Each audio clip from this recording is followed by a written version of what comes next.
السلام على سيدنا محمد سيد الأولين والآخرين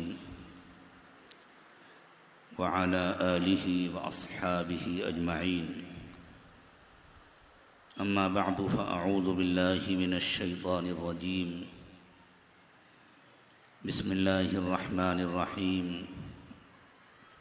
وَلَقَدْ كَرَّمْنَا بَنِي آدَمَ وَحَمَلْنَاهُمْ فِي الْبَرِّ وَالْبَحْرِ وَرَزَقْنَاهُمْ مِنَ الطَّيِّبَاتِ وَفَضَّلْنَاهُمْ عَلَى كَثِيرٍ مِّمَّنْ خَلَقْنَا تَفْضِيلًا.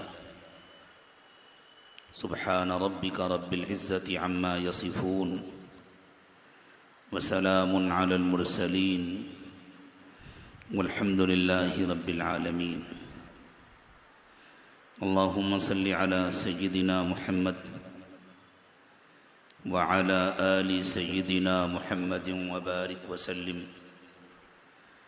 اللهم صل على سيدنا محمد وعلى آل سيدنا محمد وبارك وسلم. اللهم صل على سيدنا محمد وعلى آل سيدنا محمد وبارك وسلم. اس کائنات میں اللہ تعالیٰ نے انسان جیسی دوسری مخلوق نہیں بنائی.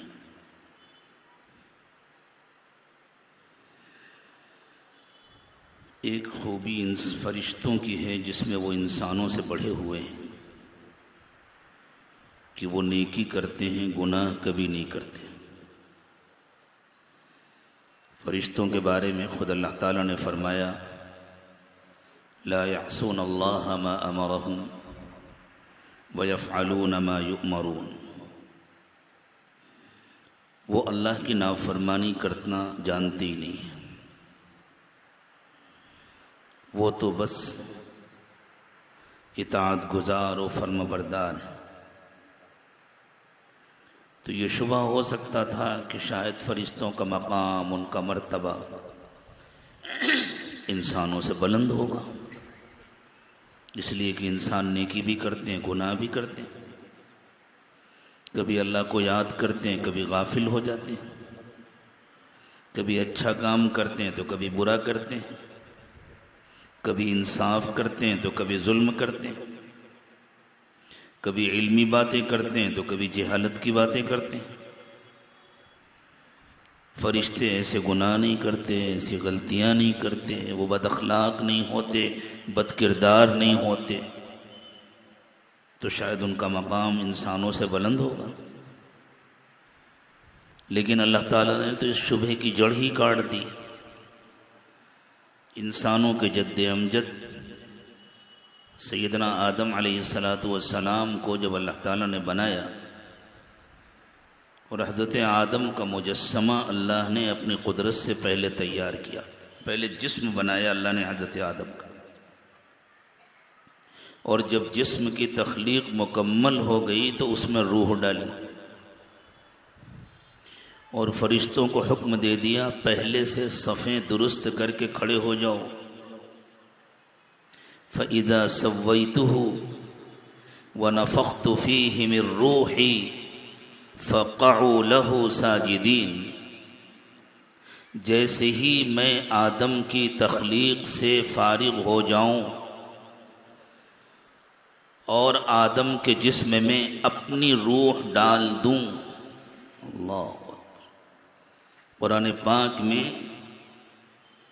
اگر توحید کا مسئلہ بالکل صاف اور بے غبار نہ کر دیا گیا ہوتا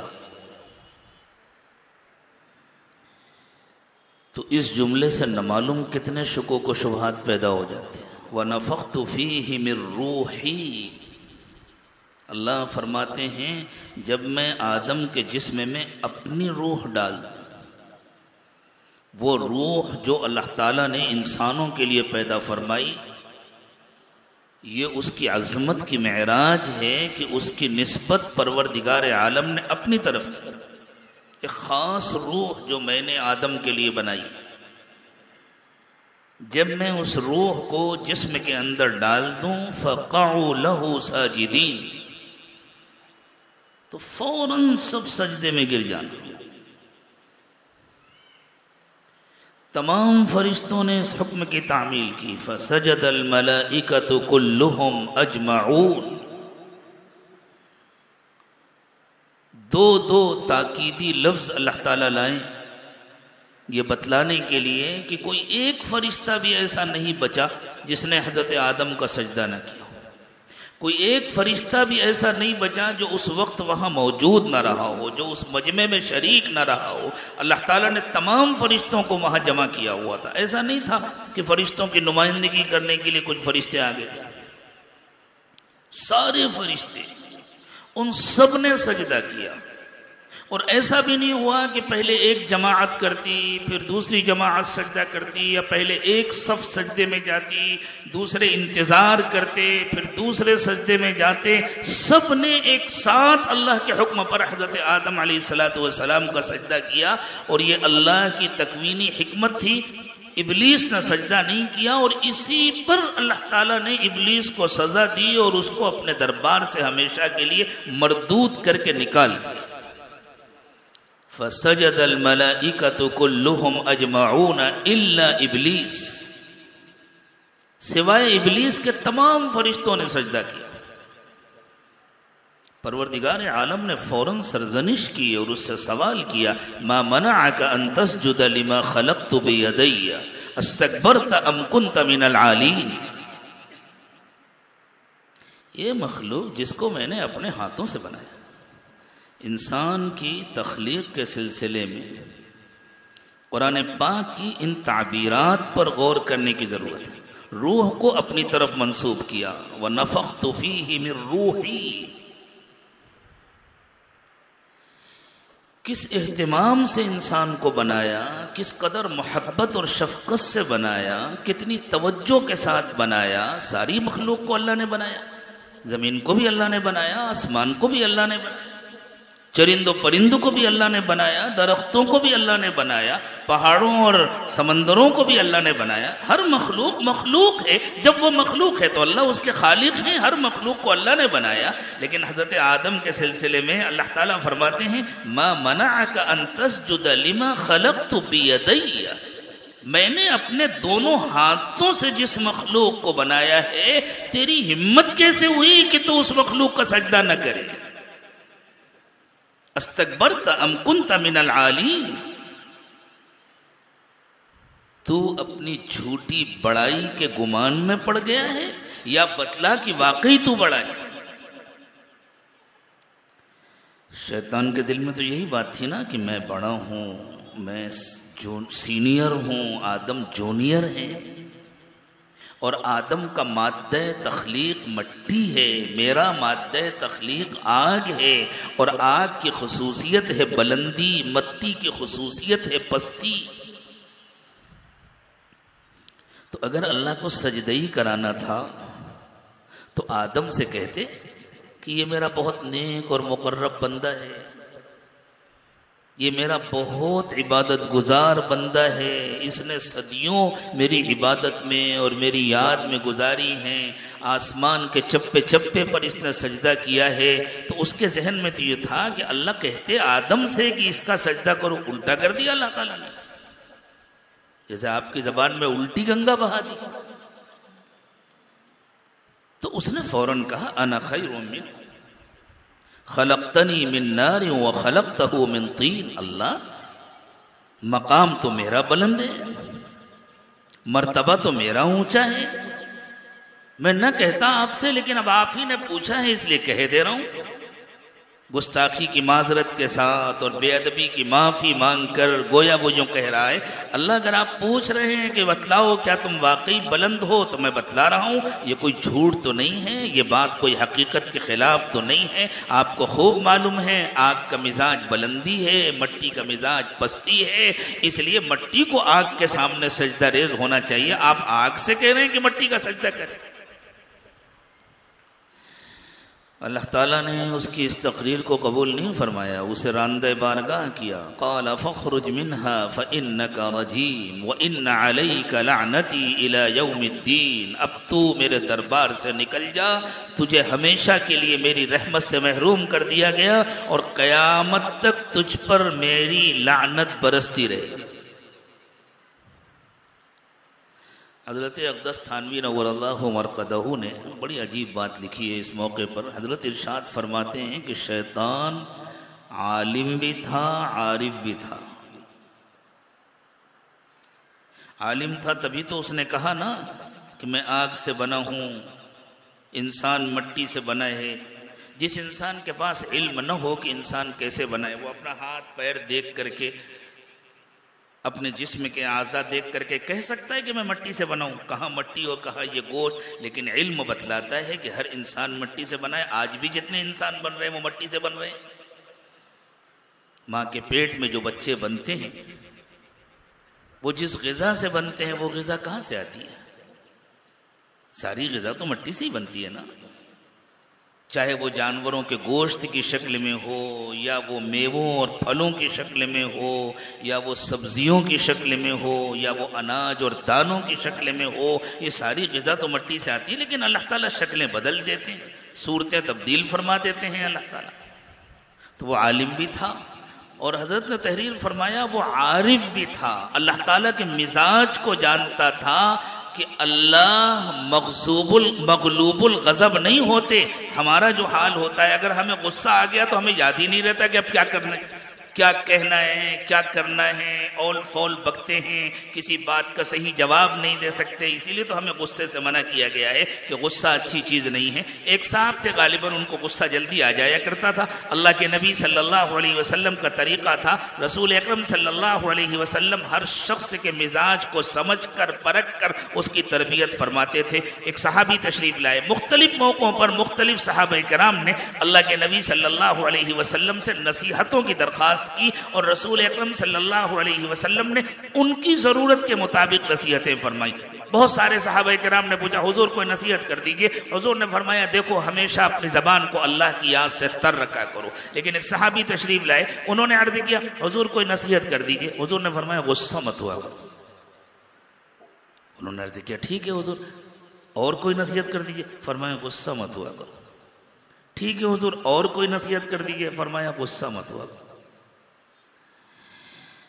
جب غصہ زیادہ آتا ہے انسان کو تو پھر اسے کچھ یاد نہیں رہتا، میں کیا کر رہا ہوں، کیا کہہ رہا ہوں، بعد میں اسے افسوس ہوتا ہے۔ اور بسا اوقات غصے میں آدمی کوئی ایسی بات کہہ دیتا ہے جس پر ساری زندگی افسوس کرتا ہے لیکن کچھ حاصل نہیں ہوتا۔ یہ آج کل جو مسئلہ چل رہا ہے ہمارے ہاں، شاید اس کے بعد مسئلے کو کہنے کی ضرورت تو نہیں ہوگی نا، ہاں، جس پر قانون بنا کر کے اٹکا ہوا ہے پارلیمنٹ میں، لوک سبھا میں پاس کر کے راجیہ سبھا میں پاس کرانے کی کوششیں کی جا رہی ہیں۔ یہ کیا ہوتا ہے؟ غصے ہی کا نتیجہ ہوتا ہے نا۔ ایک صاحب آئے کہنے لگے مولانا بہت بس کیا بتلائیں، غلطی ہو گئی، کوئی راستہ نکال دیجئے۔ میں نے اپنی بیوی کو غصے میں طلاق دے دیا۔ ان سے پوچھو بھائی پیار میں کون طلاق دیتا ہے؟ کوئی محبت میں بھی طلاق دیتا ہے، کوئی پیار میں بھی طلاق دیتا ہے۔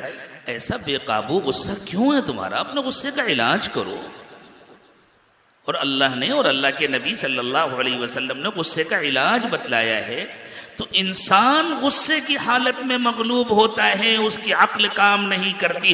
شیطان کو معلوم تھا اللہ ایسے مغلوب نہیں ہوتے۔ ایک طرف اللہ تعالیٰ اتنے ناراض ہیں کہ شیطان کو ہمیشہ کے لیے اپنے دربار سے نکال رہے ہیں اور فرما رہے ہیں وَإِنَّ عَلَيْكَ لَعْنَتِي إِلَى يَوْمِ الدِّينِ، قیامت تک تجھ پر میری لعنت برستی رہے گی۔ اور اسی حال میں شیطان اللہ سے دعا مانگ رہا ہے اور اللہ دعا قبول بھی کر رہے ہیں۔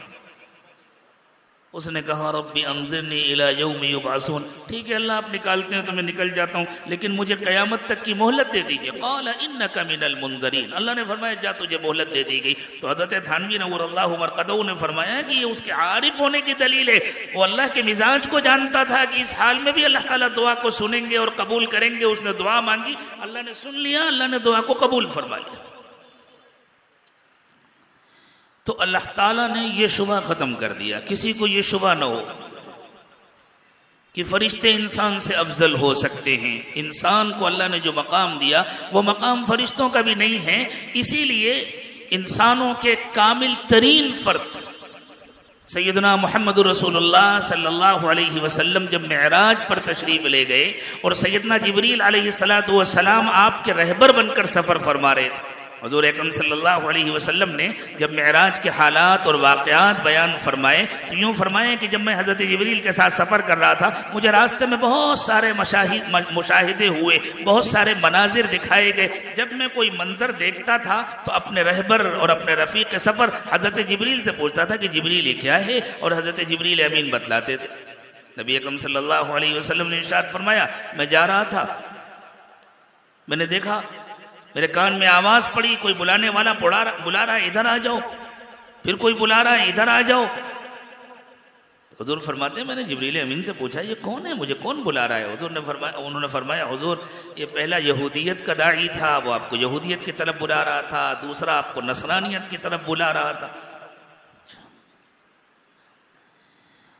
آپ نے دیکھا کہ ایک بہت خوبصورت بنی سنوری عورت ہے جو آپ کے سامنے آ رہی ہے اور آپ کو متوجہ کرنے کی کوشش کر رہی ہے. تو اللہ کے نبی صلی اللہ علیہ وسلم فرماتے ہیں میں حضرت جبریل کی طرف متوجہ ہوا کہ جبریل یہ کیا تماشا ہے؟ تو انہوں نے اشارہ کیا حضور یہ دنیا ہے، یہ اسی طرح لوگوں کو لبھاتی ہے، اسی طرح اپنی طرف متوجہ کرتی ہے. حضور فرماتے ہیں میں نے دیکھا ایک بوڑھی عورت ہے جس کی کمر جھکی ہوئی ہے، جو جھکی ہاتھ میں ڈنڈا ٹیک کر چلی جا رہی ہے، بس لگتا ہے یہ 2-4 دن کی مہمان ہے. میں نے پھر اشارے سے پوچھا کہ جبریل یہ کیا بتلایا جا رہا ہے؟ تو حضرت جبریل نے فرمایا حضور اس کو دیکھ کر کے آپ اندازہ لگا لیجئے کہ یہ دنیا کی عمر ہے. رہبری فرما رہے ہیں حضرت جبریل امین. روایات میں آتا ہے کہ حضرت جبریل جب مجھے آسمانوں پر لے کر کے گئے، پہلے آسمان پر لے کر کے گئے تو دروازہ بند تھا. حضرت جبریل نے آواز دی، اندر کے فرشتوں سے کہا کہ دروازہ کھولو. تو انہوں نے سوال کیا آپ تنہا آئے ہیں آپ کے ساتھ کوئی اور بھی ہے؟ حضرت جبریل نے کہا نہیں میرے ساتھ محمد رسول اللہ صلی اللہ علیہ وسلم ہے. اندر کے فرشتوں نے پوچھا کہ وہ از خود آئے ہیں یا ان کو بلایا گیا ہے؟ حضرت جبریل نے فرمایا کہ نہیں ان کو بلایا گیا ہے. تو دروازہ کھلا. اتنی تفتیش ہوتی ہے آسمان کے دروازوں. اور رسول اکرم صلی اللہ علیہ وسلم نے فرمایا کہ ہر دروازے پر اسی طرح سوال جواب ہوتا رہا. اور وہاں آسمانوں میں بھی خاص طور سے آسمان اول میں بعض روایات سے معلوم ہوتا ہے کہ آسمان پہنچنے سے پہلے یہ مشاہدے ہوئے، بعض روایات سے معلوم ہوتا ہے کہ آسمان اول پر یہ مشاہدے ہوئے. اور اللہ کے نبی صلی اللہ علیہ وسلم حضرت جبریل امین سے تعاون لیتے رہے، حضرت جبریل امین سے پوچھتے رہے.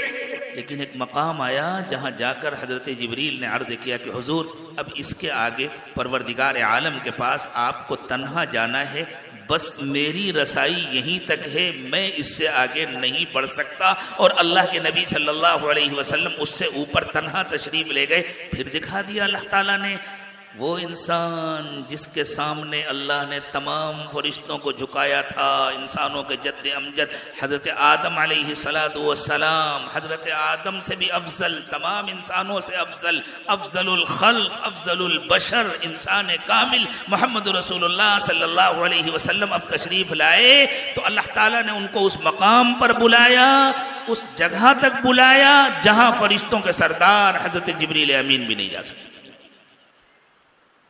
تو اللہ نے فرمایا وَلَقَدْ كَرَّمْنَا بَنِي آدم، ہم نے آدم کو بہت عزت دی. ہم نے آدم کو، اولاد آدم کو ہم نے بہت بلند مقام دیا. ہم سب اولاد آدم.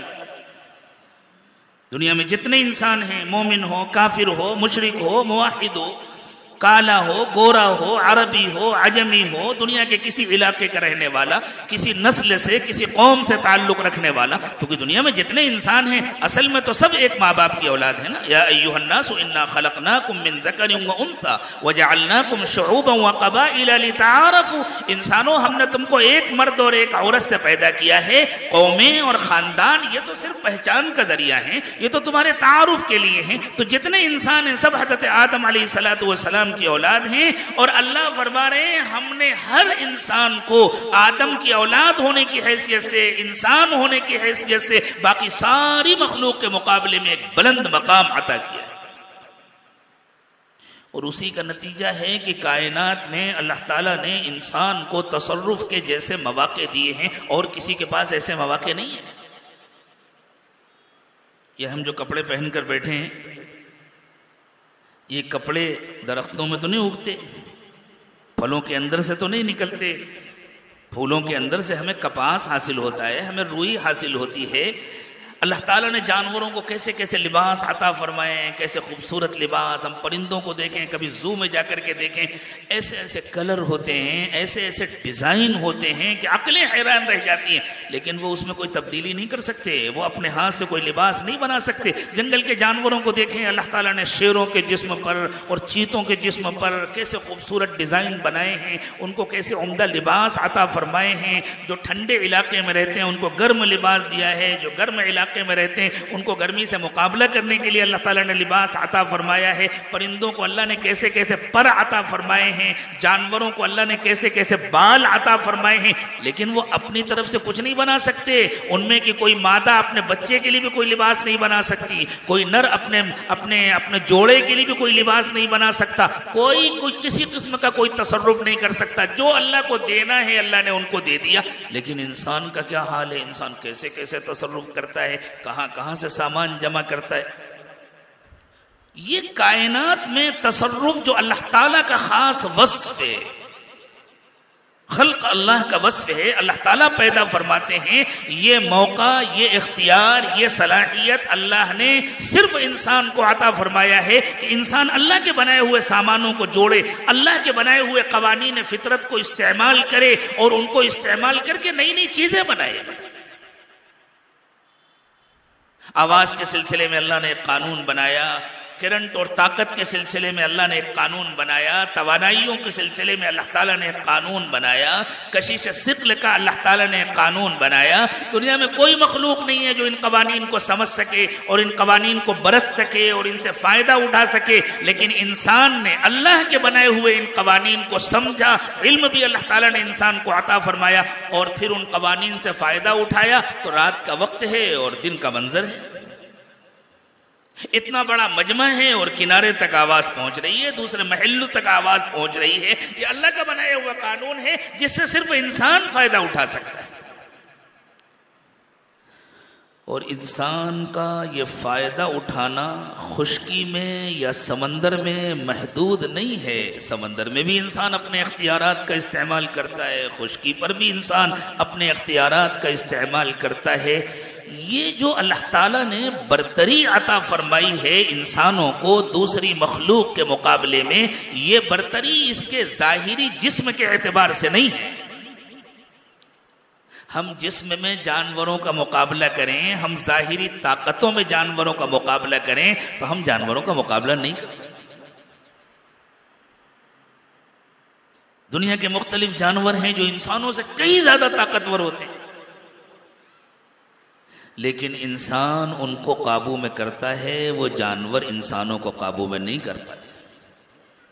انسان شیروں کا شکار کرتا ہے، شیروں کو گرفتار کرتا ہے، انسان ہاتھی کے پیٹھ کے اوپر بیٹھتا ہے، انسان اونٹ کو نکیل ڈالتا ہے، انسان گھوڑے کی پیٹھ پر سواری کرتا ہے، گھوڑے کی ایک لات برداشت نہیں کر سکتا انسان۔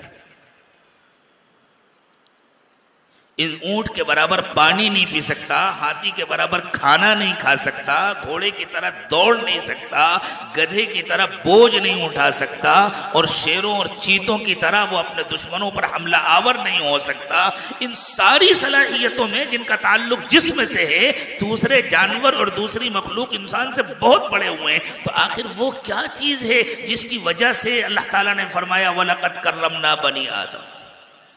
وہ انسان کے اندر کی چھپی ہوئی علمی اور عقلی صلاحیتیں، انسان کو اللہ تعالیٰ نے جو علم عطا فرمایا اور انسان کو اللہ تعالیٰ نے جو عقل عطا فرمائی، یہ علم اور عقل کی صلاحیتیں ہیں جن کی وجہ سے اللہ تعالیٰ نے انسانوں کو برتر بنایا، اور جن کی وجہ سے انسان زمین اور آسمان میں حکمرانی کر رہا ہے، جن کی وجہ سے انسان خشکی اور تری میں حکومت کر رہا ہے، اور جن کی وجہ سے انسان ایسے ایسے تصرفات کر رہا ہے کہ اگر پرانے زمانے کے لوگ آ جائیں تو شاید دیکھ کر کے حیران ہو جائیں، بے ہوش ہو کر گر پڑے، انہیں لگے کہ ہم کسی اور زمین پر آ گئے ہیں، ہم کسی اور دنیا میں آ گئے۔ لیکن اس کے ساتھ ساتھ چونکہ اللہ تعالیٰ نے انسان کو پیدا کیا ہے امتحان کے لیے، اللہ نے انسان کو یہ صلاحیتیں اس لیے دی ہیں تاکہ اللہ آزمائیں، اللہ جانچیں اور پرکھیں کہ ان صلاحیتوں کا کون صحیح استعمال کرتا ہے اور کون غلط استعمال کرتا ہے، اور جو صحیح استعمال کرے اللہ تعالیٰ اس سے خوش ہو جائیں، اس سے راضی ہو جائیں اور اس کو ہمیشہ ہمیش کے لیے جنت کی نعمتیں عطا فرمائیں، اور جو غلط استعمال کرے وہ اللہ کو ناراض کر لے اور اللہ اس کو ہمیشہ ہمیش کے لیے جہنم میں ڈال دے۔ اللہ تعالیٰ نے فرمایا یہ جو ہم نے موت و زندگی پیدا کی ہے نا، الذی خلق الموت والحیات لیبلوکم ایکم احسن عملا، ہم نے موت و زندگی کا سلسلہ اسی لیے جاری کیا ہے، ہم آزمانا چاہتے ہیں کہ کس کا عمل کیسا ہے، کون اچھا عمل کرتا ہے اور کون برا عمل کرتا ہے۔ اس لیے اللہ تعالیٰ نے انسان کو جو صلاحیتیں عطا فرمائیں، ان کو دینے کے ساتھ ساتھ اللہ تعالیٰ نے انسان کو اس قابل بنا دیا کہ وہ ان صلاحیتوں کا چاہے تو صحیح استعمال کرے اور چاہے تو غلط استعمال کرے۔ صحیح استعمال کرے تو فرشتوں سے بلند ہو جائے اور غلط استعمال کرے تو جانوروں سے زیادہ گیا گزرا ہو جائے۔ اتنی دیر سے آپ انسان کے فضائل سن رہے ہیں، اللہ نے فرشتوں سے سجدہ کرایا اور ایک سجدہ نہ کرنے کے نتیجے میں اللہ نے شیطان کو اپنی رحمتوں سے محروم کر دیا اور نکال باہر کر دیا۔ یہی انسان ہے انہی ساری صلاحیتوں کے ساتھ، لیکن اگر وہ ان صلاحیتوں کا غلط استعمال کرے تو اللہ فرماتے ہیں پھر یہ جانوروں سے زیادہ گیا گزرا ہو جاتا ہے۔ لَهُمْ قُلُوبٌ لَا يَفْقَهُونَ بِهَا وَلَهُمْ أَعْيُنٌ لَا يُبْصِرُونَ بها ولهم آذان لا يسمعون بها أولئك كالأنعام بل هم أضل أولئك هم الغافلون۔ کچھ نافرمانوں کا اللہ نے تذکرہ کیا، فرمایا ان کے پاس عقلیں ہیں لیکن یہ ان عقلوں کا صحیح استعمال نہیں کرتے، ان کے پاس دل ہیں لیکن ان دلوں سے یہ سمجھتے نہیں، ان کے پاس آنکھیں ہیں لیکن ان آنکھوں سے دیکھتے نہیں، ان کے پاس کان ہیں لیکن یہ ان کانوں سے سنتے نہیں۔ جن لوگوں کا تذکرہ ہے نہ وہ دنیا میں بے عقل سمجھے جاتے ہیں، نہ وہ اندھے ہیں، نہ وہ بہرے ہیں، اس کے باوجود اللہ تعالیٰ انکار کر رہے ہیں، فرماتے ہیں ان کے پاس دل ہیں لیکن یہ ان دلوں سے سمجھتے نہیں، یعنی اتنا ہی سمجھتے ہیں کہ دنیا میں کیا اچھا ہے کیا برا ہے، گھر بنا لیں، گاڑی خرید لیں، کاروبار کر لیں، اپنی خوشیاں پوری کر لیں، لیکن وہ اس دنیا میں کیوں آئے ہیں، ان کی زندگی کا کیا مقصد ہے، انہیں کس نے پیدا کیا ہے، اور جس نے پیدا کیا ہے وہ ان کی پوری زندگی کو ریکارڈ کیوں کر رہا ہے، یہ ریکارڈ کس دن کام آئے گا۔ ان کی آوازیں بھی ریکارڈ ہو رہی ہیں، ما یلفظ من قول الا لدیہ رقیب عتید، جو آواز ان کی زبان سے نکلتی ہے وہ محفوظ ہو جاتی ہے، ان کا ہر عمل ریکارڈ ہو رہا ہے۔ ووجدوا ما عملوا حاضرا ولا یظلم ربک احدا، جو کچھ کیا ہوگا قیامت کے دن سب سامنے آ جائے گا۔ ان کی عقلیں کہاں چرنے چلی جاتی ہیں، ان کے یہ سمجھ میں کیوں نہیں آتا۔ کوئی انسان اپنے گھر میں کیمرہ لگاتا ہے تو فضول نہیں لگاتا ہے، کوئی انسان اپنی فیکٹری میں کوئی کیمرہ لگاتا ہے تو بیکار نہیں لگاتا، وہ اس لیے لگاتا ہے تاکہ پتہ چلے کون آیا کون گیا، خدا نہ خواستہ کہیں چوری ہو گئی، کہیں کوئی واردات ہو گئی تو وہ اس کیمرے کی مدد سے معلوم کرتا ہے کہ کون آیا تھا اور کس نے یہ حرکت کی ہے۔ اور پروردگار عالم نے پوری کائنات میں کیمرے لگائے ہوئے ہیں اور یہ کیمرے بیکار لگے ہوں گے۔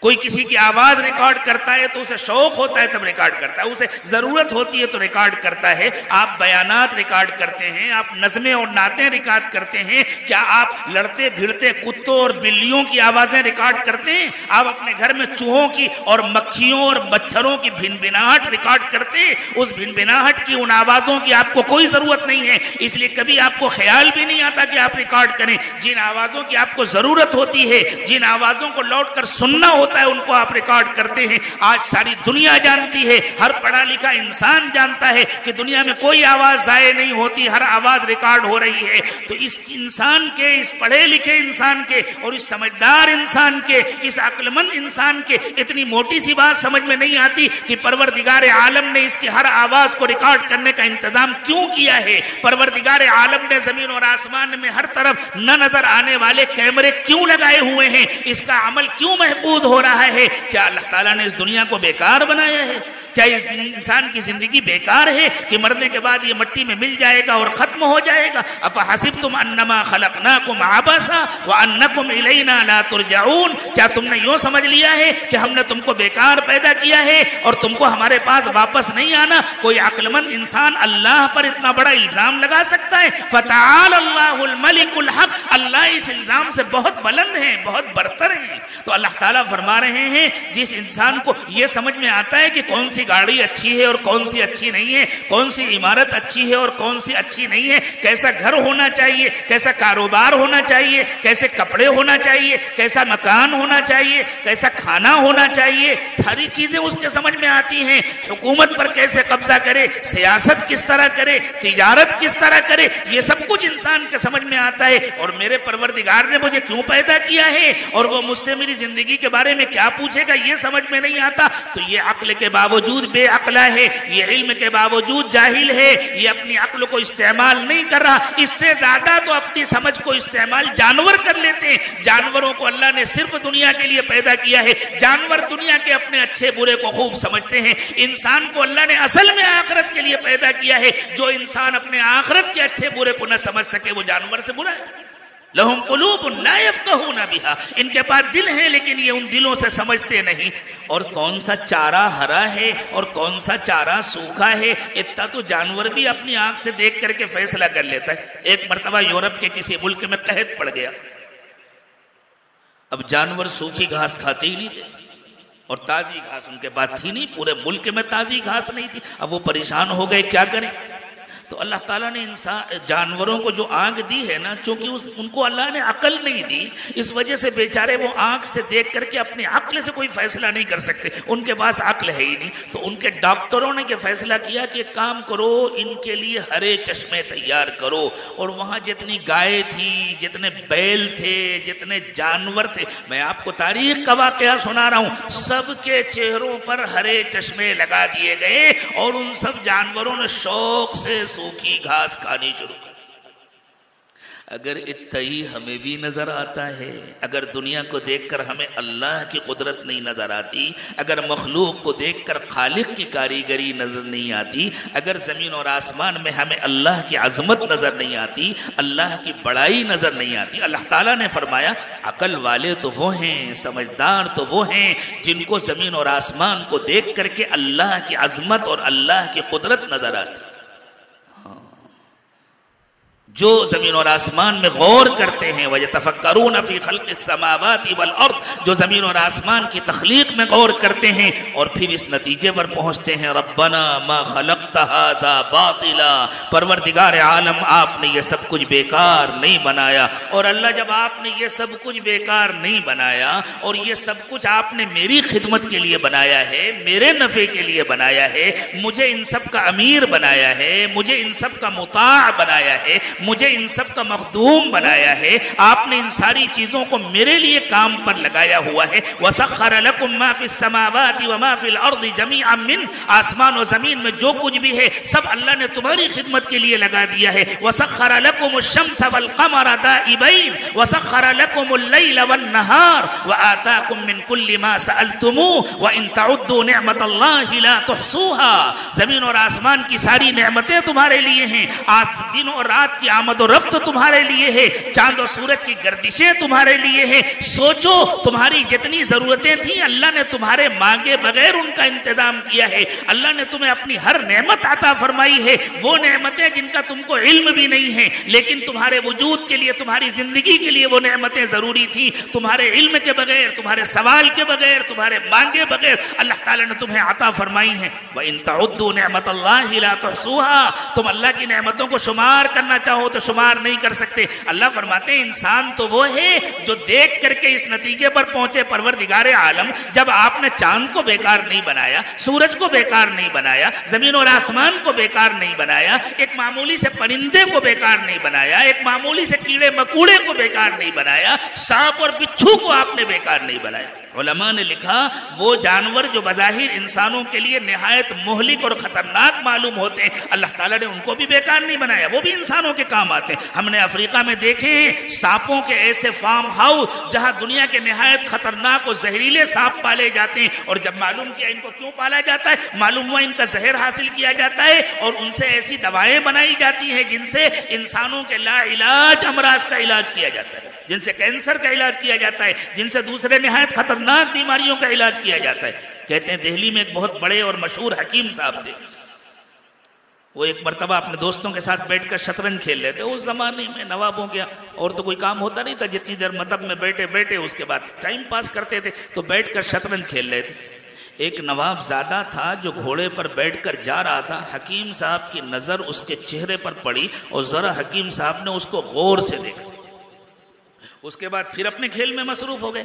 چند گھنٹوں کے بعد وہ نواب زادہ جب گھوڑے سے واپس ہوا تو پھر حکیم صاحب کی نظر پڑی تو انہوں نے فوراً ہاتھ روکا شطرنج سے اور اپنے ساتھیوں سے کہا اس کو جا کے پکڑ کے لو، جلدی جاؤ اور اس کو پکڑ کے لو۔ اس کو اندازہ ہوا کہ لوگ پکڑنے آ رہے ہیں، اس نے اپنا گھوڑا دوڑایا، لیکن بہرحال یہ لوگ بھی تیز تھے، انہوں نے بھی اس کا پیچھا کیا اور جا کے پکڑ لیا۔ حکیم صاحب کے بعد لے گئے، حکیم صاحب اندر کمرے میں لے گئے اور کہنے لگے یہ بتلاؤ تم جب یہاں سے گزرے تھے تو نامرد تھے، لیکن اب تم کامل مرد ہو چکے ہو، اتنی دیر میں تم نے کون سی دوا لی ہے؟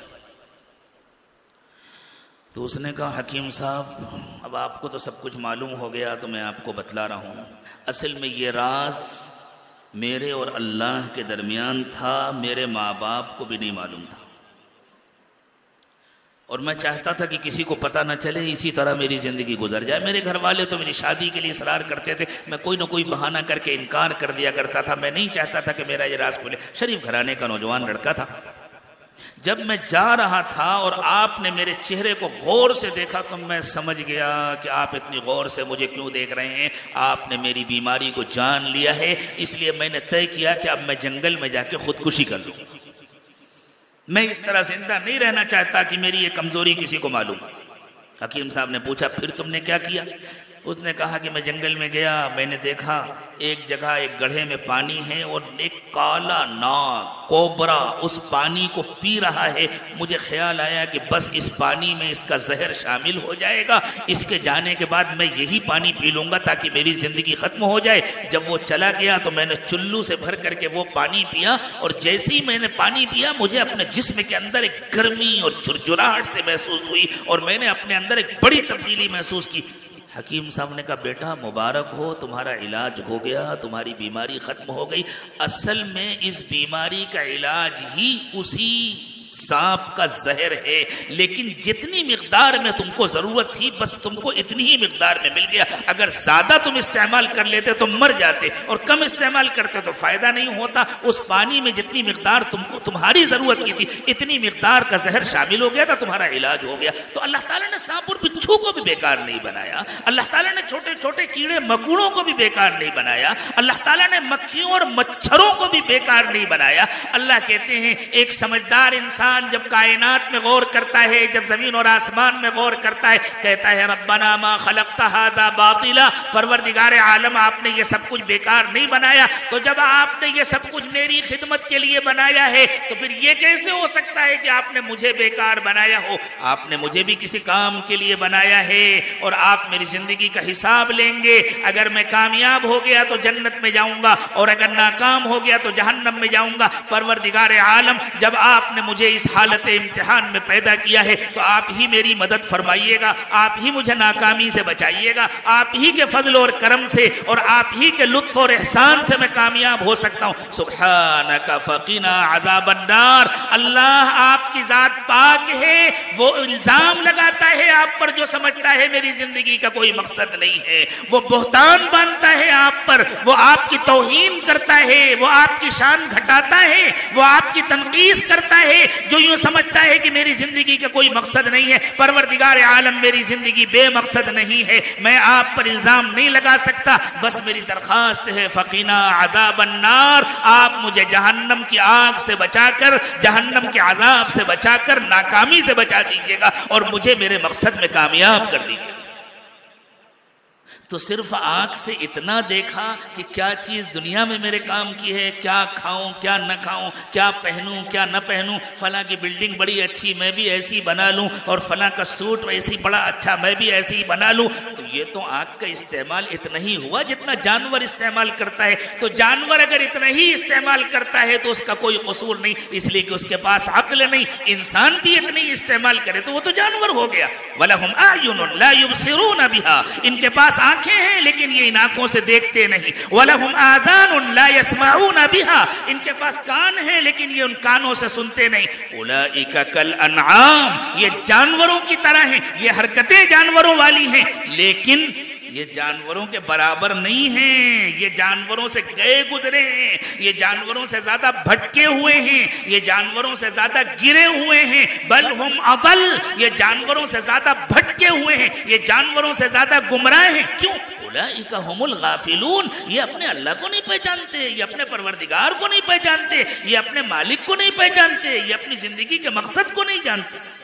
تو اللہ تعالیٰ نے انسانوں کو جو صلاحیتیں عطا فرمائی ہیں، جن صلاحیتوں کی بنیاد پر اللہ نے انسان کو بلند اور اعلیٰ مقام عطا فرمایا ہے، اللہ نے انسان کو ایسا بنایا ہے کہ وہ ان صلاحیتوں کا یا تو صحیح استعمال کرے یا غلط استعمال کرے.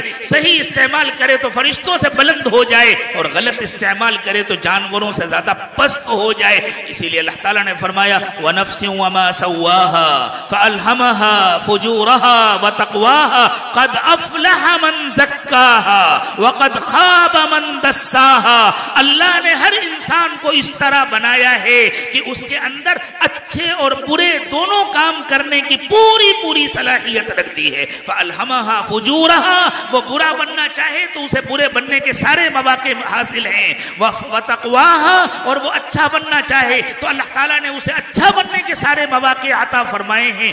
اب یہ انسان کا کام ہے کہ وہ اپنے نفس کو صاف ستھرا کرے، وہ اپنے نفس کو سدھارے، اس کی برائیوں کو ٹھیک کرے، اور وہ صلاحیتوں کا صحیح استعمال سیکھے. یہ صلاحیتوں کا صحیح استعمال سیکھے گا کیسے؟ ایک بات اور سمجھیں، انسان کے برابر صلاحیتیں تو اللہ نے کسی کو نہیں دی، لیکن زندگی گزارنے کے لیے ضروری صلاحیتیں اللہ نے جانوروں کو بھی عطا فرمائی.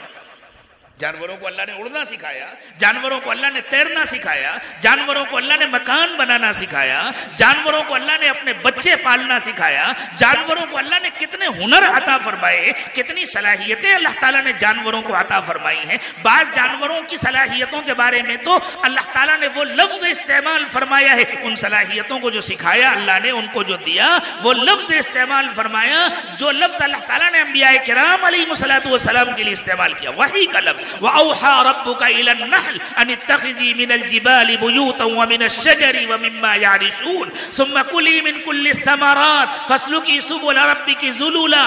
اللہ تعالیٰ فرماتے ہیں ہم نے شہد کی مکھی کو یہ حکم دیا، ہم نے شہد کی مکھی پر وحی اتاری، ہم نے شہد کی مکھی کو یہ علم دیا اور اس کو سکھایا کہ تم اپنے چھتے بناؤ، اونچے اونچے درختوں پر بناؤ، پہاڑوں پر بناؤ، بلند بالا عمارتوں پر بناؤ. ثُمَّ كُلِي مِن كُلِّ الثَّمَرَاتِ، اور پھر سارے پھلوں سے جا کر کے رس چوسو. فَاسْلُكِي سُبُلَ رَبِّكِ ذُلُولًا، اور اللہ تعالیٰ نے شہد کی مکھی کے لیے شہد بنانے کے واسطے جو متعین راہیں بنا دی ہیں، جو قانون بنا دیا ہے، اس قانون کے مطابق وہ رس حاصل کرے. اللہ اکبر. اللہ نے ایسا بنایا شہد کی مکھی کو، وہ کسی زہریلے پھول کا رس نہیں چوستی، وہ کسی گندی جگہ پر نہیں بیٹھتی. ہمارے گھروں میں جو مکھیاں ہوتی ہیں وہ تو گندگی تلاش کرتی پھرتی ہیں، لیکن شہد کی مکھی کبھی گندگی کے اوپر نہیں بیٹھتی. اور جب وہ وہاں سے واپس آتی ہے تو ان کے ہاں باقاعدہ ایک امیگریشن سسٹم ہوتا ہے. کچھ مکھیاں ہوتی ہیں جو انٹری دینے سے پہلے ان کو سونگتی ہیں. اگر کوئی خطرناک مادہ لے کر کے آ گئی، اگر اس نے قانون کے خلاف کوئی کام کیا تو وہ اس کو کاٹ کر کے پھینک دیتی ہیں. اسی لیے آپ کسی شہد کے چھتے کے نیچے جائیں، آپ کو بہت سی مکھیوں کی کٹی ہوئی لاشیں نظر آئیں گی. یہ ان کے یہاں کا سسٹم ہوتا ہے. اللہ تعالیٰ نے فرمایا ہم نے ان مکھیوں کے لیے قوانین بنائے ہیں، ہم نے ان کے لیے راستے بنائے ہیں، اور ہم نے ان کو پابند کر دیا ہے کہ وہ ہمارے بنائے ہوئے انہی راستوں پر چلیں، انہی قوانین کی پابندی کریں. ثم كُلِي مِن كُلِّ الثَّمَرَاتِ فَاسْلُكِي سُبُلَ رَبِّكِ ذُلُولًا يَخْرُجُ مِن بُطُونِهَا شَرَابٌ مُخْتَلِفٌ أَلْوَانُهُ فِيهِ شِفَاءٌ لِلنَّاسِ اللہ نے فرمایا پھر انسانوں کو ان کے پیٹ سے ایسا مشروب ملتا ہے جس کے اندر اللہ تعالیٰ نے بیماریوں کا علاج رکھا ہے، جس کو اللہ نے انسانوں کے لیے شفا بنایا ہے۔ تو یہ علم تو اللہ تعالیٰ نے، یہ صلاحیتیں تو اللہ تعالیٰ نے شہد کی مکھیوں کو بھی عطا فرمائی۔ ایسی ایسی صلاحیتیں اللہ نے دی ہیں۔ مختلف پرندے ہیں، پتہ نہیں آپ کے علاقے میں آتے ہیں یا نہیں، ہمارے ہندوستان کے بعض علاقوں میں بلکہ بہت سارے علاقوں میں دنیا بھر سے پرندے آتے ہیں سفر کر کے، یورپ سے آتے ہیں اور دوسرے خطوں سے آتے ہیں۔ ایسی غیر معمولی صلاحیتیں اللہ نے ان کو عطا فرمائی ہیں، وہ جس راستے سے سفر کر کے آتے ہیں اسی راستے سے سفر کر کے واپس جاتے ہیں۔ بسا اوقات بعض پرندے ایسے ہیں جن کا راستہ ایسا ہوتا ہے جیسے انگریزی کا 8، وہ اس طرح 2 دائروں کی شکل میں راستہ بناتے ہیں، جب سے ان کے بارے میں انسانوں کو معلوم ہے وہ انہی دائروں کی شکل میں مستقل اڑتے ہوئے آ رہے ہیں، دنیا کے ایک کنارے سے دوسرے کنارے تک جاتے ہیں۔ بسا اوقات مشرق کا پرندہ مغرب کے کنارے تک جاتا ہے، شمال کا پرندہ جنوب کے کنارے تک جاتا ہے، اور ان کے لیے مختلف موسم مقرر ہیں، سیزن مقرر ہیں، انہی سیزنوں میں آتے ہیں اور جاتے ہیں۔ حیرت ہوگی آپ کو، ان پرندوں کو جب سمندر پار کرنا ہوتا ہے، یورپ کے پرندوں کو جب ایشیا آنا ہوتا ہے تو ان کے لیے ضروری ہوتا ہے کہ وہ پہلے یورپ سے افریقہ میں آئیں اور پھر افریقہ سے ایشیا میں آئیں۔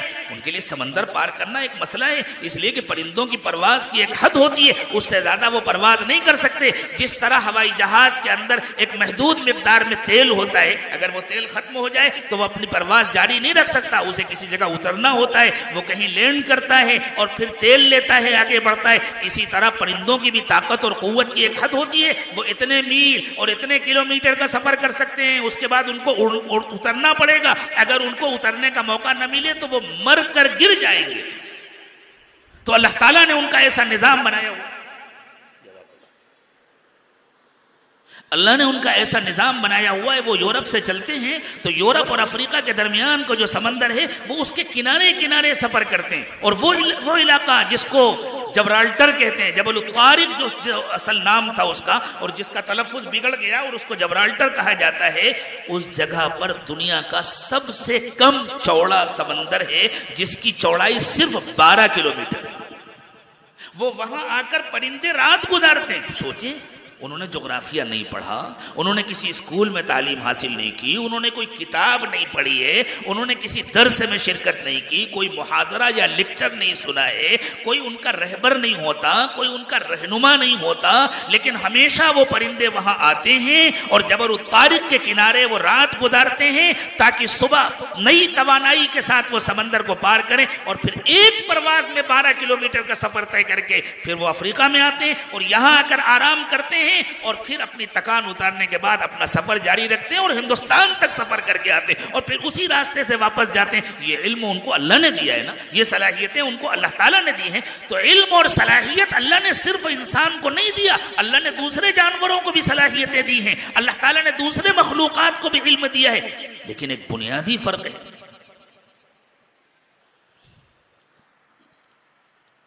ان پرندوں کو، ان جانوروں کو اللہ نے حالت امتحان میں نہیں پیدا کیا، ان کا حساب نہیں ہونے والا، ان کی صلاحیتوں کا صحیح یا غلط استعمال نہیں ہوتا، اس لیے اللہ تعالیٰ نے ان کو علم اندر سے دیا ہے، ان کی فطرت میں اس علم کو ودیعت فرما دیا ہے، جس کو آج کی زبان میں کہتے ہیں کہ یہ ساری ہدایات اللہ تعالیٰ نے ان کے ڈی این اے میں جمع کر دی۔ الفاظ کے بدل جانے سے، تعبیرات کے بدل جانے سے، انسانوں پر کسی حقیقت کے منکشف ہو جانے سے اگر کوئی اللہ کا انکار کرنے لگے، اللہ کے دین کا انکار کرنے لگے تو اس سے بڑی جہالت کوئی نہیں ہو سکتی۔ آج انسانوں کو پتہ چلا ہے نا کہ ڈی این اے نام کی کوئی چیز ہوتی ہے جس کے اندر ہدایات ہوتی ہیں، یہی بات تو اللہ تعالیٰ نے پہلے سے بتلائی ہوئی ہے کہ ہم نے ان جانوروں کو یہ ہدایات دی ہوئی ہیں جو ان کے ہاں لکھی ہوئی ہیں، جو ان کے ہاں محفوظ ہیں، اور وہ ان کے مطابق اپنی زندگی گزارتے ہیں اور اپنی ضرورتیں پوری کرتے ہیں۔ صرف انسان ایسی مخلوق ہے، جنات تو انسانوں کے تابع ہیں، صرف انسان ایسی مخلوق ہے جس کو اللہ نے حالت امتحان میں پیدا کیا ہے، اس لیے اللہ تعالیٰ نے ان چیزوں کا علم جن کا اللہ کو قیامت کے دن حساب لینا ہے، ان چیزوں کا علم اللہ تعالیٰ نے انسان کو اندر سے نہیں دیا، باہر سے عطا فرمایا۔ جن چیزوں کا اللہ حساب نہیں لیں گے ان کا علم بھی اللہ نے انسان کو اندر سے دیا۔ انسان اپنی تخلیق کو غور سے دیکھے. خود اللہ تعالیٰ نے قرآن پاک میں فرمایا، یہ سوال کھڑا کیا اللہ نے. اللہ چاہتے ہیں کہ انسان اس پر غور کرے کہ کیا انسان غور نہیں کرتا کہ اسے کس طرح بنایا گیا ہے اور کس چیز سے بنایا گیا ہے. ایک قطرہ اور اس قطرے کے بھی بہت معمولی حصے سے اللہ تعالیٰ نے جب انسان کو بنایا، اور ایک جرثومہ جس کو اللہ تعالیٰ نے ایک بیضہ اور ایک جرثومہ اور ایک بیضہ دونوں کو ملا کر کے اللہ تعالیٰ نے جو ایک نطفہ تیار کیا، اور اس نطفے نے جب اپنی تقسیم کرنی شروع کی، ان اجزاء ایک جز دو حصوں میں بٹا، 2 4 میں بٹا، 4 8 میں بٹا، اور الگ الگ گروپ بننے شروع ہوئے، الگ الگ یونٹ بننے شروع ہوئے. ہڈیوں کے لیے الگ گروپ بنے، آنکھوں کے لیے الگ گروپ بنا، کانوں کے لیے الگ گروپ بنا. یہ کس نے بتایا تھا ان جراثیم کو کہ بس اتنی تقسیم کے بعد تمہیں رک جانا ہے؟ جس طرح انسان کے ہاتھوں کے لیے وہ جراثیم کی تقسیم ہوتی رہتی ہے اور ان کی تعداد بڑھتی رہتی ہے، اگر اتنی ہی تعداد آنکھوں کے لیے بھی بڑھتی چلی جاتی تو سر سے بڑی آنکھ ہوتی. جتنی بڑی بڑی ہڈیاں اللہ تعالیٰ پیروں کی بناتے ہیں، اور پیروں کی ہڈیوں کے لیے ان جراثیم کی جتنی تقسیم کی ضرورت ہوتی ہے، ان اجزاء کی جتنی تقسیم کی ضرورت ہوتی ہے، اگر اتنی ہی تقسیم ان ہڈیوں کے لیے بھی ہوتی رہتی جن ہڈیوں سے اللہ تعالیٰ نے انگلیوں کے پور بنائے ہیں، تو جتنے بڑے بڑے ہاتھ ہیں اتنی لمبی لمبی انگلیاں ہوتی، جتنے بڑے بڑے پیر ہیں اتنی لمبی لمبی انگلیاں ہوتی، جتنا بڑا انسان کا جسم ہے اتنے بڑے کان ہوتے. تو پھر یہ انسان تماشا بنتا، لوگ دور دور سے دیکھنے کے لیے آیا کرتے. آخر کوئی تو ہے نا، کوئی تو ہے جو نگرانی کر رہا ہے، کوئی تو ہے جس نے ان اجزاء کو علم عطا فرمایا کہ بس اتنے دنوں تک اور اتنی دیر تک تقسیم کرنی ہے، اور اتنے اجزاء کے بن جانے کے بعد پھر رک جانا ہے. ان کل نفس لما علیہا حافظ، ہر ایک کا کوئی نگراں ہے، ہر ایک کا کوئی دیکھنے والا ہے. یہ علم اللہ تعالیٰ نے عطا فرمایا.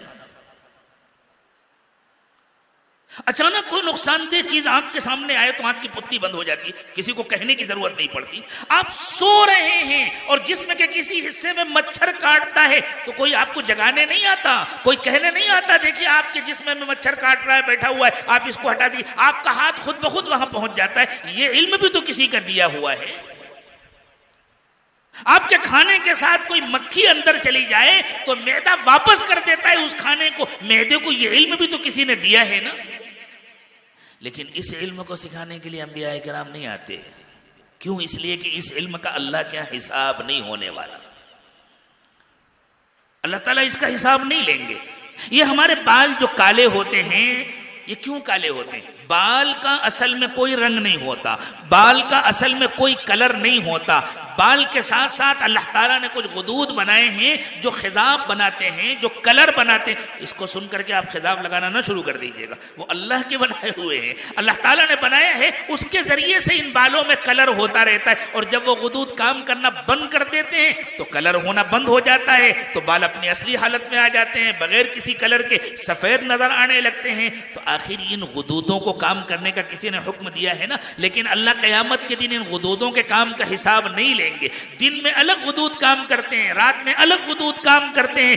جو غدود رات کے وقت میں کام کرتے ہیں وہ دن میں کام نہیں کرتے، جو اندھیرے میں کام کرتے ہیں وہ روشنی میں کام نہیں کرتے، جو روشنی میں کام کرتے ہیں وہ اندھیرے میں کام نہیں کرتے. ان سب کو بھی اپنا کام سکھایا، کیسے کیسے کس کو کام کرنا ہے، اور ان کو بھی ہدایات دی ہے پروردگار عالم نے. اور بالکل اسی طرح ہدایات دی ہیں جیسے جانوروں کو ہدایات دی ہیں، جیسے پرندوں کو ہدایات دی ہیں، جیسے مچھلیوں کو ہدایات دی ہے. چونکہ اللہ تعالیٰ کو ہم سے ان چیزوں کا حساب نہیں لینا ہے، اس لیے اللہ نے ان کی ہدایات ہمیں باہر سے نہیں دی. لیکن جن چیزوں کا اللہ کو حساب لینا ہے اور جن پر اس کا دار و مدار ہے کہ ہم اپنی عقل کا، اپنی صلاحیتوں کا صحیح استعمال کرتے ہیں یا غلط استعمال کرتے ہیں، اس کے لیے اللہ تعالیٰ نے یہ انتظام فرمایا ان کی ہدایات باہر سے ملے، تاکہ انسان کی دونوں صلاحیتیں اپنی جگہ پر باقی رہیں. اچھا بننا چاہے تو کوئی برا بننے کے لیے زبردستی نہیں کر سکتا، برا بننا چاہے تو کوئی اچھا بننے کے لیے زبردستی نہیں کر سکتا. لا اکراہ فی الدین قد تبین الرشد من الغی فمن یکفر بالطاغوت ویؤمن باللہ فقد استمسک بالعروۃ الوثقی.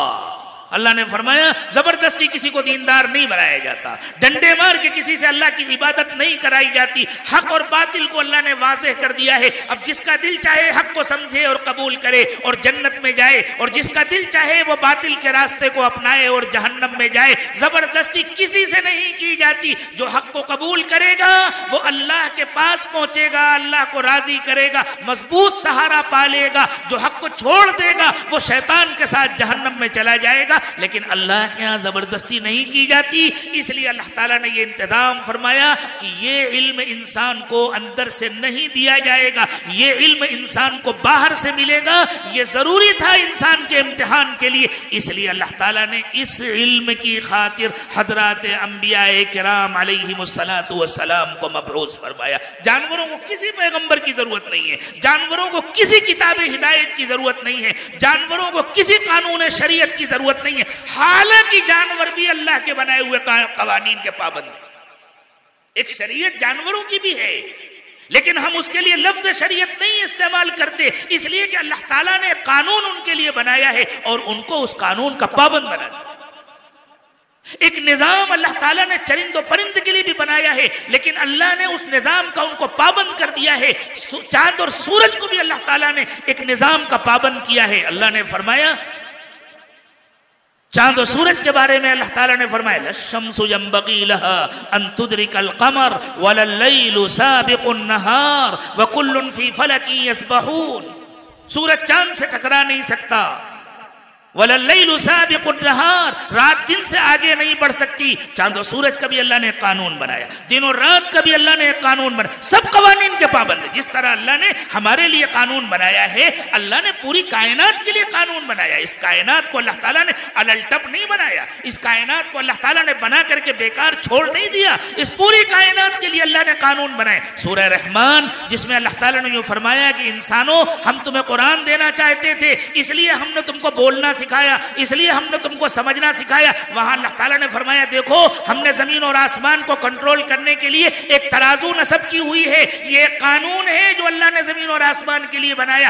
انسانوں ہم نے تمہارے لیے بھی ایک قانون بنایا ہے، تمہارے لیے بھی ہم نے عدل و انصاف کے واسطے ایک ترازو بنایا ہے۔ ایک تو وہ ترازو ہے جو بازار میں ہوتا ہے، وہ گویا ظاہری علامت ہے عدل و انصاف کا، اور ایک قانون ہے، یہ قانون قرآن کی شکل میں ہے۔ اللہ نے انسانوں کو یہ ترازو عطا فرمایا، فرمایا جس طرح ہم نے زمین اور آسمان کے لیے ترازو بنایا ہے، ہم نے تم کو قرآن کا ترازو عطا کیا ہے تاکہ تم اس کے ذریعے سے انصاف کو برپا کرو، تاکہ تم اس کے ذریعے سے اپنی صلاحیتوں کا صحیح استعمال کرو۔ تو چونکہ انسان کا امتحان ہونا ہے، اس لیے ضروری تھا کہ انسان کو مجبور نہ کیا جائے، انسان کو پابند نہ کیا جائے۔ جیسے چاند مجبور ہے، جیسے سورج مجبور ہے، جیسے درخت مجبور ہیں، جیسے چرند اور پرند مجبور ہیں، اس طرح انسانوں کو مجبور نہ کیا جائے، انسانوں کی آزادی برقرار رہے۔ اور انبیاء کرام علیہم السلام ان کے لیے قانون لے کر کے آئے۔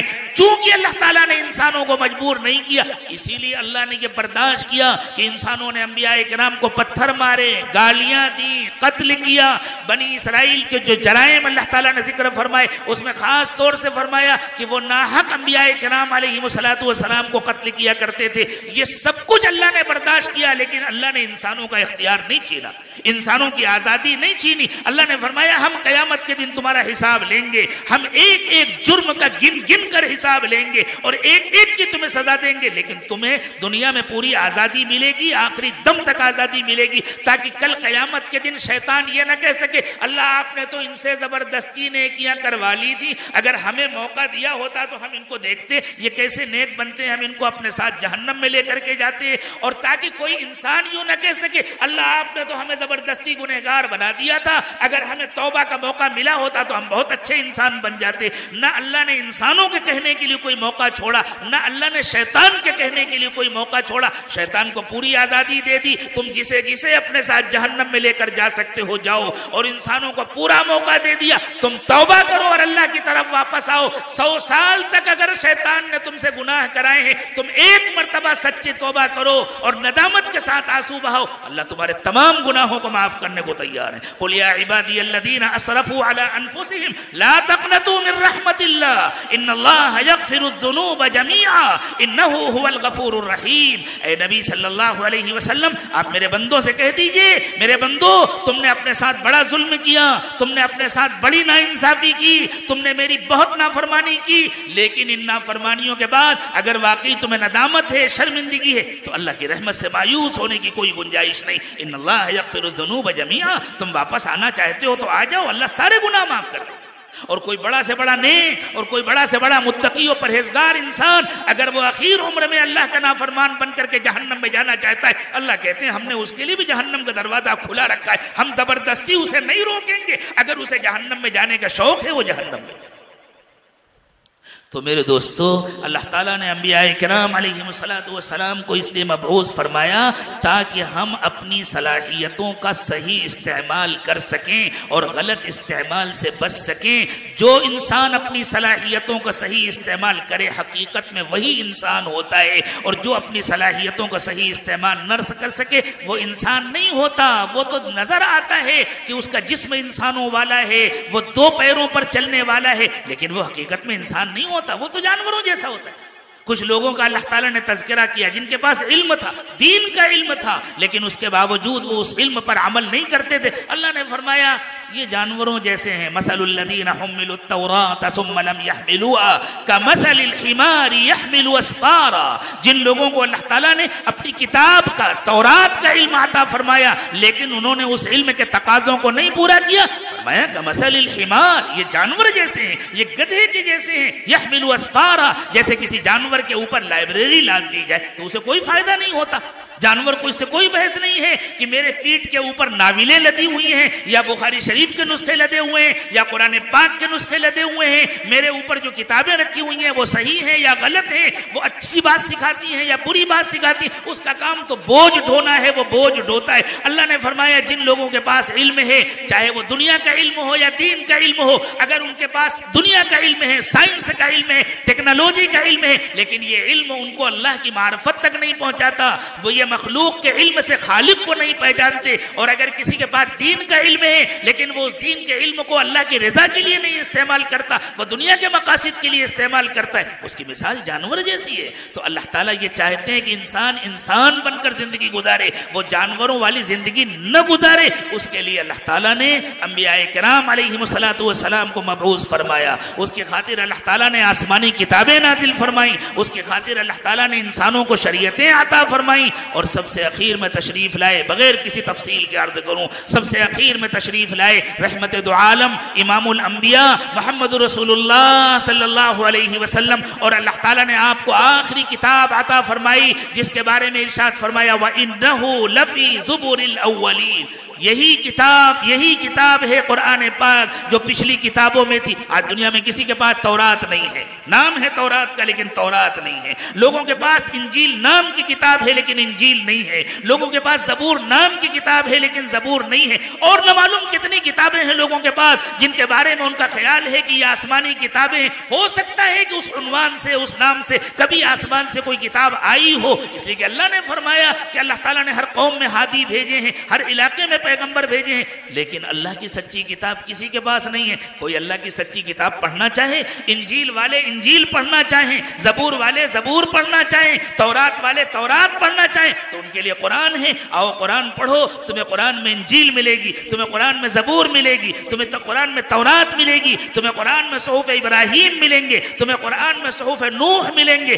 تمہیں قرآن میں پچھلے انبیاء کرام علیہم السلام کے تمام صحیفے ملیں گے۔ وَإِنَّهُ لَفِي زُبُرِ الْأَوَّلِينَ۔ دنیا میں انسانوں کو نہیں معلوم انبیاء کرام علیہم السلام کی زندگیاں کیسی تھیں۔ یہودیوں کو حضرت موسیٰ کی زندگی کے بارے میں کچھ پتہ نہیں ہے، عیسائیوں کو حضرت عیسیٰ کی زندگی کے بارے میں کچھ خبر نہیں ہے، لیکن جو جاننا چاہے حضرت عیسیٰ کی پاکیزہ زندگی، حضرت موسیٰ کی پاکیزہ زندگی، حضرت نوح کی زندگی، حضرت ابراہیم کی زندگی، تمام انبیاء کرام علیہم السلام کی زندگی، تو وہ آئے اور محمد رسول اللہ صلی اللہ علیہ وسلم کی پاکیزہ سیرت کا مطالعہ کرے۔ جو پاکیزگی یہاں ہے وہی پاکیزگی تمام انبیاء کرام کی تھی، جو اخلاق کی بلندی یہاں ہے وہی اخلاق کی بلندی تمام انبیاء کرام علیہم السلام میں تھی۔ تو محمد رسول اللہ صلی اللہ علیہ وسلم کوئی نیا نیا دین نہیں لائے، کوئی نیا پیغام نہیں لائے، کوئی انوکھے نبی بن کر نہیں آئے۔ قل ما كنت بدعا من الرسل وما ادری ما يفعل بی ولا بکم، اللہ تعالیٰ نے فرمایا آپ کہہ دیجئے اے نبی صلی اللہ علیہ وسلم، میں دنیا کی انسانی تاریخ میں دنیا میں کوئی پہلی مرتبہ نبی بن کر نہیں آیا ہوں، مجھ سے پہلے بھی نبی آتے رہے لیکن انسان ان کی قدر نہیں کر سکے، انسان ان کی تعلیمات کو محفوظ نہیں رکھ سکے۔ اللہ تعالیٰ نے مجھے بھیج کر یہ فیصلہ فرما دیا میری زندگی محفوظ رہے گی، مجھ پر نازل ہونے والی کتاب محفوظ رہے گی، مجھ کو ملنے والی شریعت محفوظ رہے گی، میری بتلائی ہوئی باتیں محفوظ رہیں گی، قیامت تک ان کو کوئی مٹا نہیں سکتا۔ جب اللہ تعالیٰ نے وعدہ فرمایا انا نحن نزلنا الذکر وانا لہ لحافظون، تو یہ صرف قرآن کے الفاظ کی حفاظت کا وعدہ نہیں ہے، یہ قرآن کے الفاظ کی حفاظت کا وعدہ ہے، یہ قرآن کے معانی کی حفاظت کا وعدہ ہے، یہ نبی صلی اللہ علیہ وسلم کی پوری زندگی کی حفاظت کا وعدہ ہے، یہ قرآن کی زبان کی حفاظت کا وعدہ ہے، یہ اس زبان کو بولنے والوں کی حفاظت کا وعدہ ہے۔ اللہ تعالیٰ نے قیامت تک کے لیے یہ انتظام اس لیے فرمایا تاکہ ایک دن بھی انسانوں کا ایسا نہ گزرنے پائے جس میں ان کو انسان بن کر جینے کا سلیقہ نہ ملے اور انسان بن کر جینا کوئی سکھانے والا نہ ہو۔ پہلے انسان حضرت آدم علیہ السلام کے ذریعے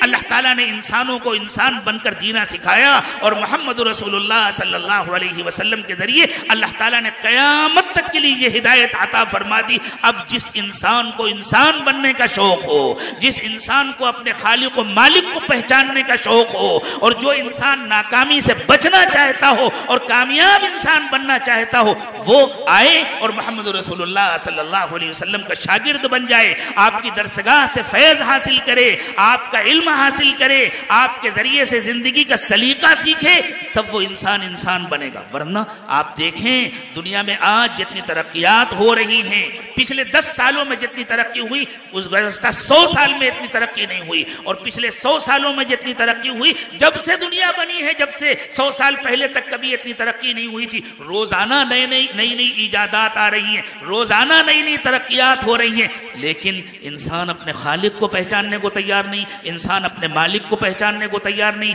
انسان اپنے انجام کو جاننے کو تیار نہیں۔ تو نتیجہ یہ نکل رہا ہے جتنی ترقی ہو رہی ہے دنیا میں ظلم اتنا بڑھ رہا ہے، جتنے قمقمے جل رہے ہیں اندھیرا اتنا بڑھتا جا رہا ہے۔ ہونا تو یہ چاہیے تھا کہ قمقمے روشن ہوتے تو اندھیرا دور ہوتا، لیکن دنیا جانتی ہے جتنے نئے قمقمے جلائے جا رہے ہیں اتنا اندھیرا بڑھتا جا رہا ہے، جتنے وسائل مل رہے ہیں اتنی غربت بڑھتی جا رہی ہے۔ اتنے وسائل کے ملنے کے بعد دنیا سے فقر و فاقے کا خاتمہ ہو جانا چاہیے تھا، دنیا سے غربت کا خاتمہ ہو جانا چاہیے تھا۔ محمد رسول اللہ صلی اللہ علیہ وسلم نے صرف 23 سال میں غریب اور مفلوق الحال جزیرۃ العرب کو خوشحال بنا دیا تھا، مدینے سے غربت کا خاتمہ ہو گیا تھا، ایک گھر سے غربت کا خاتمہ ہو گیا تھا۔ تو آج تو اللہ تعالیٰ نے اتنے وسائل عطا فرمائے، آج غلے کی پیداوار پہلے سے کہیں زیادہ، آج سبزیوں کی پیداوار پہلے سے کہیں زیادہ، آج انسانوں کے پاس وسائل پہلے سے کہیں زیادہ، عقلیں حیران ہوتی ہیں جتنے وسائل ہیں، اس کے باوجود ظلم روز بروز بڑھتا جا رہا ہے،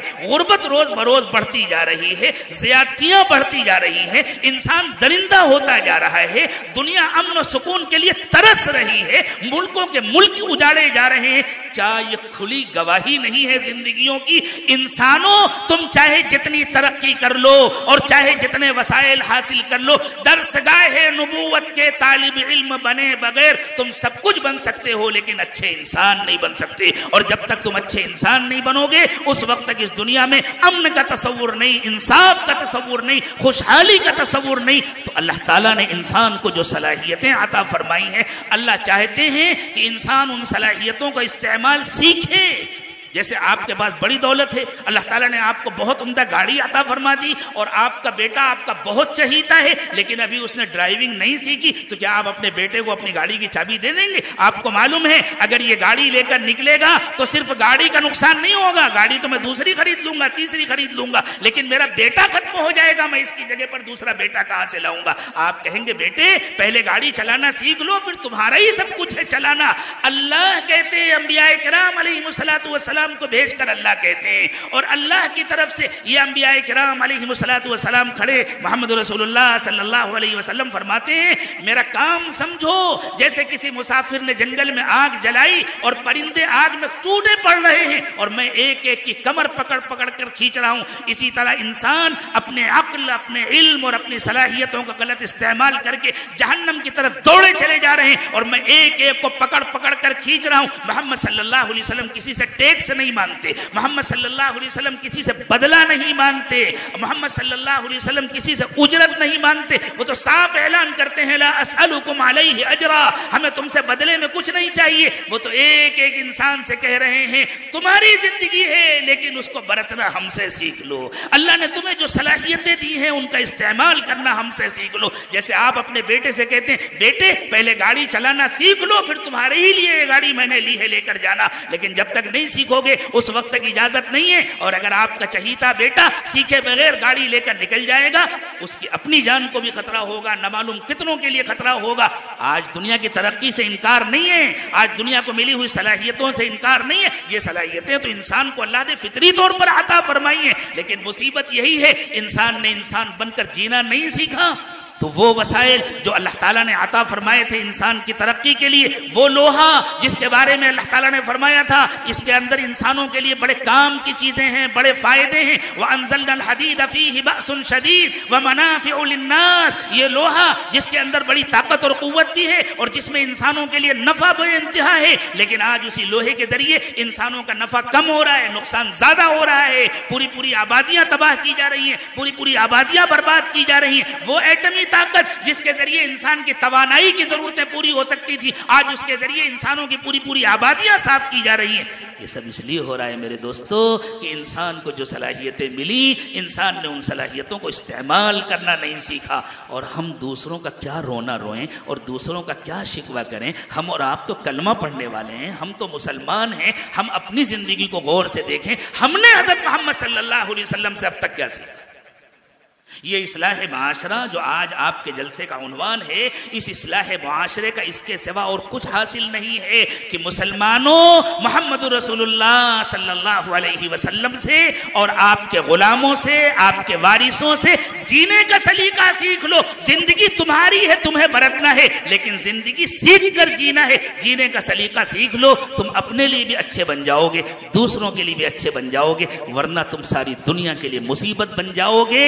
اور چونکہ تم کلمہ پڑھنے والے ہو اس لیے تمہاری ذمہ داریاں دوسروں سے زیادہ ہیں، کہیں ایسا نہ ہو کہ تم نہ سیکھو تو اللہ تعالیٰ یہ فیصلہ کریں چلو ان کو ہٹاؤ، ہم ان کی جگہ پر دوسرا نمونہ لا کر کے دنیا کو دکھائیں گے۔ اور ڈرایا ہے اس سے پروردگار عالم نے، یا ایھا الذین آمنوا من یرتد منکم عن دینہ فسوف یأتی اللہ بقوم یحبهم ویحبونہ۔ دیکھو مسلمانوں، اگر تم نے اپنا دین چھوڑ دیا اور اگر تم کسی حال میں بھی لوٹنے کو تیار نہیں ہوئے تو پھر اللہ بہت دن انتظار نہیں کریں گے۔ اللہ تعالیٰ انتظار کرتے ہیں لیکن اس انتظار کی ایک حد ہے، پھر اللہ تعالیٰ تم سے جو کام لینا چاہتے ہیں اگر تم نہیں کرو گے وہ کام، اللہ تمہیں ہٹا دیں گے اور تمہاری جگہ پر دوسروں کو لائیں گے، اور پھر وہ تمہاری طرح کمزور اور بودے نہیں ہوں گے۔ اللہ اس عذاب سے، اس پکڑ سے ہم سب کی حفاظت فرمائے۔ اللہ ہمیں توفیق دے کہ ہم حضرت محمد صلی اللہ علیہ وسلم سے اور آپ کے وارثین سے زندگی کا سلیقہ سیکھیں، جینا سیکھیں، خود اچھے بنیں، دنیا والوں کے لیے اچھا نمونہ بنے۔ وآخر دعوانا ان الحمد للہ رب العالمین۔